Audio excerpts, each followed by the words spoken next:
In football we take results seriously, it's a sport, it matters, that makes sense. So imagine if you're a fan of a Premier League club and they went from the top table of English football down to League Two in just 5 years. Then after all of that misery, you pick yourself up, you dust yourself off and your team makes it to the playoff final at Wembley. You'd be there, right?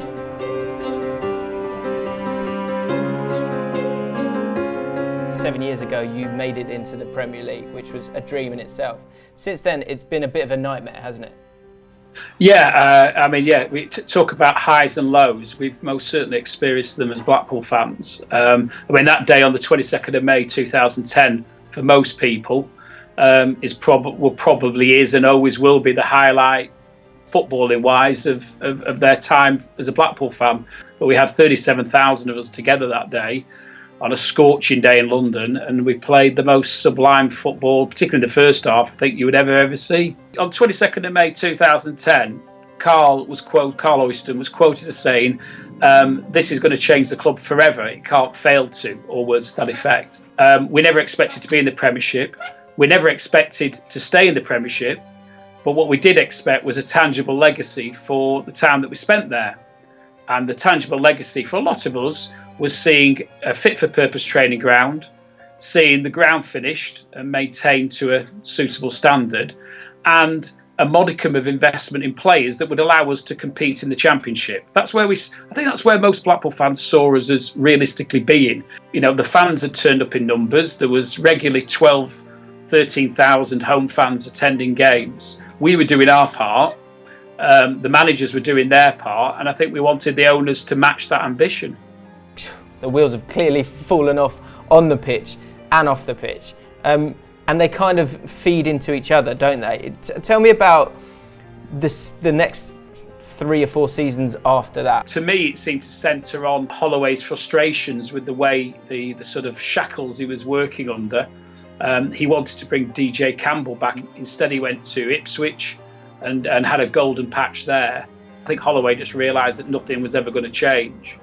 And he and the Oystons had a parting of the waves. Michael Appleton came in. Things that he felt he'd been promised weren't there. That really fan discontent started to rear its head. Over the next few years, fans began to show their discontent with protests during the game. The Riga Revolution promised a fresh start, but a lack of investment into players meant Riga lasted 15 games. Lee Clark's 32 games in charge saw 3 wins, as the club fielded over 50 players during their final Championship season, and started life in League One with just 7 players under contract. A second relegation in succession then followed. The situation between the Oystons and the fans reached a point of no return when Blackpool fans, including Tim, were sued for speaking out about the Oystons' running of the club. I was sued for essentially saying 2 things. I accused them, before I was chairman, of being asset strippers, i.e. so for legally term is that they're taking money out of the football club and placing it elsewhere, which they refuted, and I also used on one occasion the word misappropriation in an article I wrote. How does it feel for that to occur to you, a Blackpool fan, to be sued by the chairman of the team that you love? I found it probably the most difficult 6 months of my life while I was under that threat. But it becomes all-consuming. You can't sleep. You spend your days with it. It's like having a headache, or it's ripping our football club apart. And the main reason we're seeing what we're seeing, and the main reason you and I are speaking today about what we're going to see on Sunday, is a reflection of that. More than anything else, more than results on the pitch, more than the investment in the football team, more than the legacy, those actions have created a divide that is going to be I think is impossible to heal. To not be able to go to Wembley and enjoy that day, which is what most football fans up and down the country dream about doing, it's got to be serious, isn't it? They want to demonstrate to the footballing world that what's been going on at our football club is unacceptable. The Football League don't seem to be prepared to do anything. And what's the feeling for Blackpool fans in terms of the game itself? Because if you go up, that's more money, isn't it? And that's more money in the pockets of the Oystons. There's a paradox. If we starve the owners of money to make it unpalatable for them to stay, that it may hasten their departure. Now, obviously, if Blackpool get promoted on Sunday, they're going to get more TV money. We've also going to have a situation where we're going to have more away fans attending games. The facts suggest that with just over 5,000 tickets being sold by Blackpool for the playoff final in comparison to over 30,000 in 2010, that the majority agree with Tim. However, others do disagree with the boycott. I think, yeah, there is definitely a divide, yeah. But I think for days like this, they should be out supporting the team.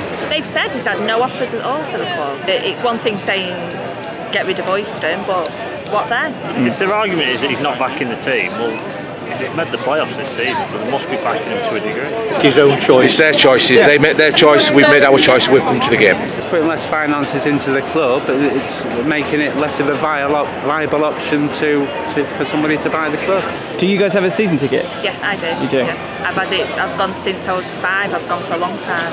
And what's it been like there this season? There's less fans in the ground, but you don't get the Oyston out brigade in there shouting anymore. So the ones that are there to support the team and the manager. You're caught in this rather surreal scenario of wanting to support your team, wanting the best for your team, but wondering whether it is the best for your team to get promoted. And it's very difficult to be a Blackpool fan at this moment in time. Despite the frustration Blackpool FC fans continue to suffer, there could be a light at the end of the tunnel in the form of minority shareholder Valerie Bellicon. There's one possible trigger this summer in the minority shareholder is just about to start what's going to be a very expensive legal case against the Oyston family, essentially alleging that the way he's been treated since the rise to the Premiership amounts to unfair prejudicial conduct. And many Blackpool fans hope that action might lead to regime change at Bloomfield Road, because if the judgment against the Oystons is very high, they've got to pay him, and one way of paying him is to sell the football club. Don't confuse this boycott for disinterest. The stamina that Tim and the Blackpool fans continue to show should be applauded and supported by the wider football community. 7 years on from winning that playoff final and making it to the Premier League for the first time, they won again. But it doesn't matter, it's irrelevant, because some things are bigger than winning and losing. It's desperate times, and because I and many other people have made it very clear that we're never going to return under the Oyston regime, and if they stay, that means we're not going to go up to our football club, and actually makes you a bit sad.